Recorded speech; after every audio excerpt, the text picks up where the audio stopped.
ህዝበ ክርስቲያኑ የጥምቀት በዓልን ሲያከብር በሰላምና ህግን በማክበር ሊሆን እንደሚገባ በኢትዮጵያ ኦርቶዶክስ ተዋሕዶ ቤተክርስቲያን የባህር ዳርና የሰሜን ጎጃም አህጉረ ስብከት ሊቀ ጳጳስና የቅዱስ ሲኖዶስ አባል ብፁዕ አቡነ አብርሃም አሳሰቡ።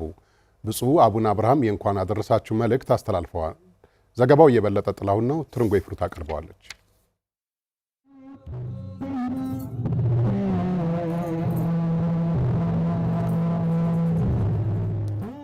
በየዓመቱ ጥር 11 ቀን በህዝበ ክርስቲያኑ ዘንድ የሚከበረው የኢየሱስ ክርስቶስ የጥምቀት በዓል በዚህ ዓመትን በድምቀት ለማክበር ዝግጅት መደረጉ ተገልጿል። በኢትዮጵያ ኦርቶዶክስ ተዋሕዶ ቤተክርስቲያን የባህር ዳርና የሰሜን ጎጃም አህጉረ ስብከት ሊቀ ጳጳስና የቅዱስ ሲኖዶስ አባል ብፁዕ አቡነ አብርሃም ለመላው የክርስትና እምነት ተከታዮች እንኳን ለብርሃነ ጥምቀቱ ዋዜማ በሰላም አደረሳችሁ ብለዋል። በስመ አብ ወወልድ ወመንፈስ ቅዱስ አሐዱ አምላክ አሜን። ከሁሉ አስቀድሞ ልዑል እግዚአብሔር በልዩ ጥበቃው ጠብቆ በመለኮታዊ መግቦቱ እየመገበ ተጨማሪ እድሜ ሰጥቶ ከዚህ ዕለት ከዚህ ሰዓት ስላደረሰን ክብርና ምስጋና ለእርሱ ይሁን እያልኩ የኢትዮጵያ ኦርቶዶክስ ተዋሕዶ ቤተክርስቲያን ልጆች በሀገራችን በኢትዮጵያና በዓለም ዙሪያ ያላችሁ በሙሉ እንዲሁም ኢትዮጵያውያን ወገኖቼ እንኳን ለብርሃነ ጥምቀቱ ዋዜማ አደረሳችሁ።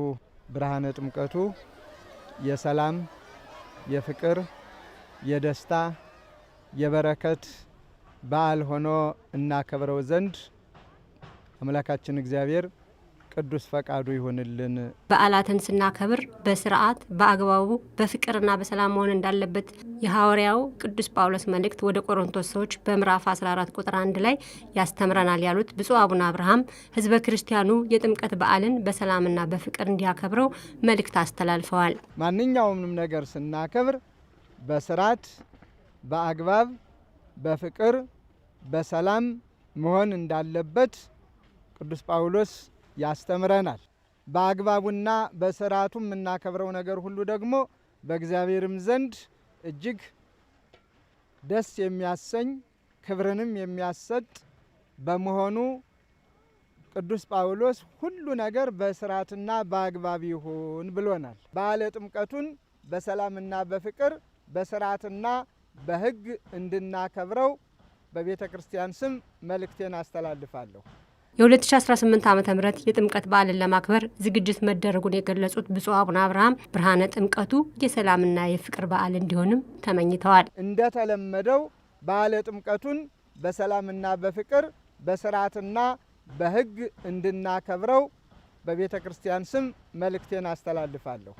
እንደ ቅድመ ዝግጅት እነሆ ፈቃደ እግዚአብሔር ሆኖ የውሃ በዓል ከውሃ እንዲሉ ጣና ዳር ላይ በዓላችንን እናከብራለን። በተለይ ዘንድሮ ደግሞ ለየት ያለ ቅድመ ዝግጅት ተደርጓል።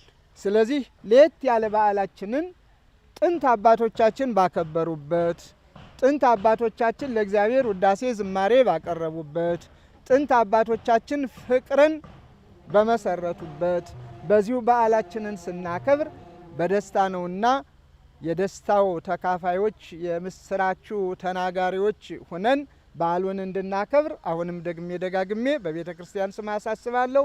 ህዝበ ክርስቲያኑ በዓሉን በሚያከብርበት ወቅት ለእግዚአብሔር የማይመቹ በበረከት ፈንታ መርገምን፣ በፍቅር ፈንታ ጥላቻን ከሚያመጡ ሀሳቦች ተቆጥቦ ብርሃነ ጥምቀቱን በሰላምና በፍቅር እንዲያከብረውም ብፁዕ አቡነ አብርሃም አባታዊ መልእክታቸውን አስተላልፈዋል።